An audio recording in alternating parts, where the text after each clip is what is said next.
And now for our next topic, which is technology disruption of capital markets, I'd like to call on stage Mr. Jayprakash Gupta, who is the founder of Dhan. Ladies and gentlemen, please put your hands together for Mr. Jayprakash Gupta.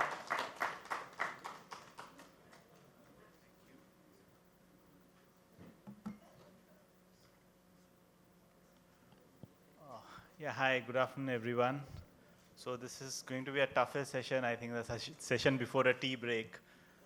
Yeah, so I hope I'll keep it short and so that we can wrap up in 15 minutes. Yeah. 9 or 10, okay. Yeah.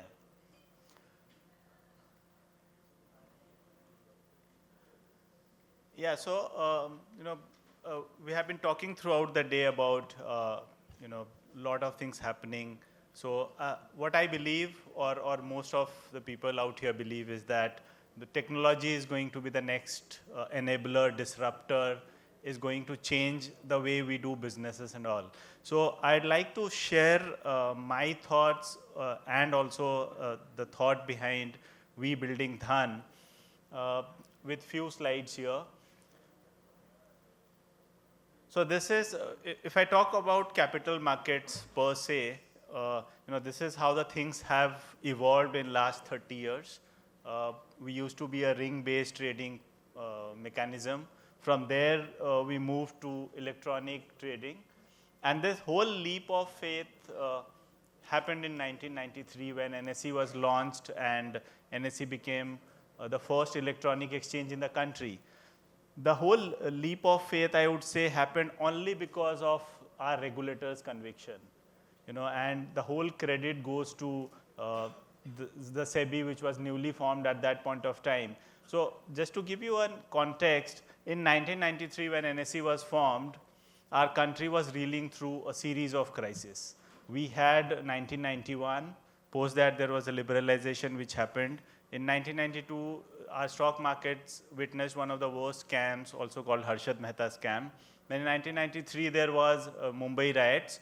So the whole country was in disarray. And at that point of time, when such a bold decision was taken to adopt to an electronic-based trading, that showed the vision and leap of faith our regulators had at that point of time. And that became the enabler of what we see today. So what we feel that from here on, the future is going to move on mobile technology. The future is going to be on blockchain, on cryptos. So this is how we have evolved over last 30 years. So if we talk about, say, evolution of stockbroking in India, we all know we started on a ring-based trading, then we moved to a traditional broking set, then banks became brokers. Post that, there was something called marginal leverage. So the only way to attract client or attract corporate was how much of a leverage the entity used to provide, be it a bank or be it a traditional house. So from there on, we moved to something called discount broking. The first of its kind happened in 2011. So pricing was the factor, which was differentiator. The leverage was already there, but a client would always move from one entity to another on the fact that I used to get leverage and I am also getting a lower transaction cost. So then came the product and experience side of it. So when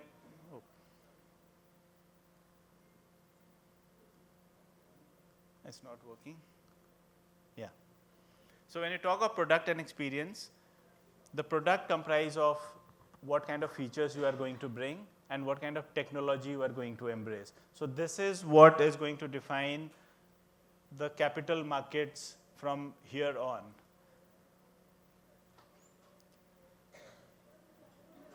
So let me also give you a glimpse of how the demat accounts have opened in last 7 years. In September 2015, we were 1 crore demat accounts.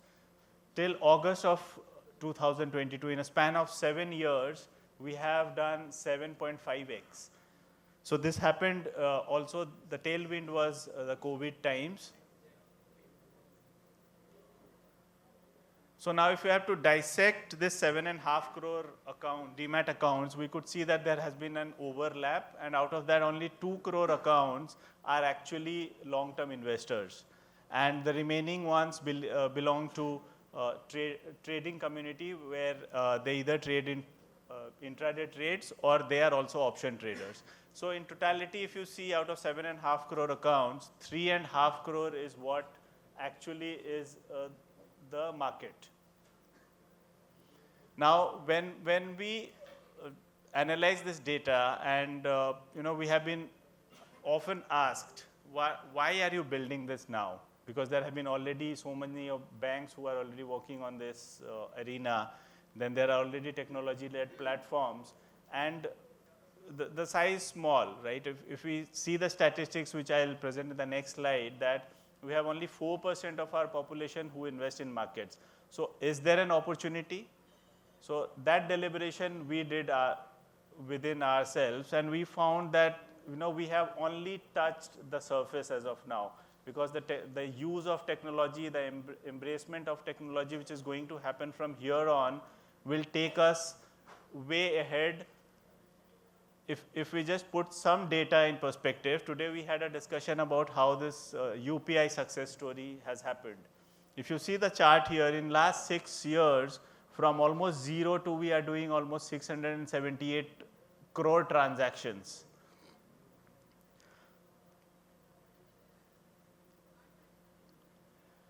So we have seen in terms of UPI transaction, there has already been a revolution which has happened. The next big thing which we see is going to happen on the capital market side, on the transaction side. So when we talk of transactions, we have already seen that there is interoperability which has already happened between exchanges.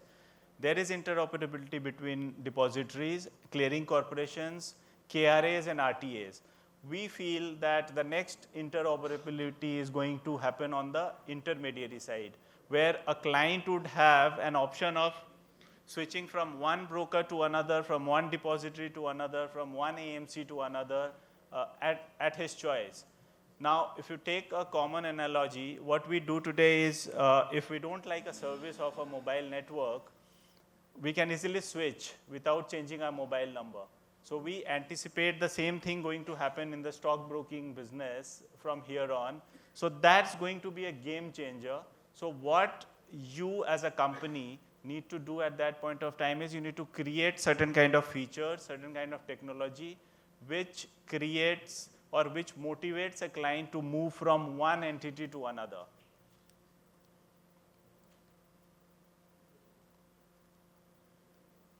I think.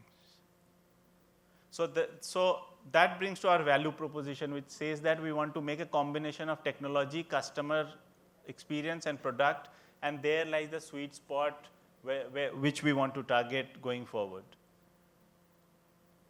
So now, as I was telling you, right, in terms of the kind of potential we have by adapting technology, is that this data which shows that in India the mutual fund penetration is only 11% of GDP, while the equity penetration is only 7% of our population.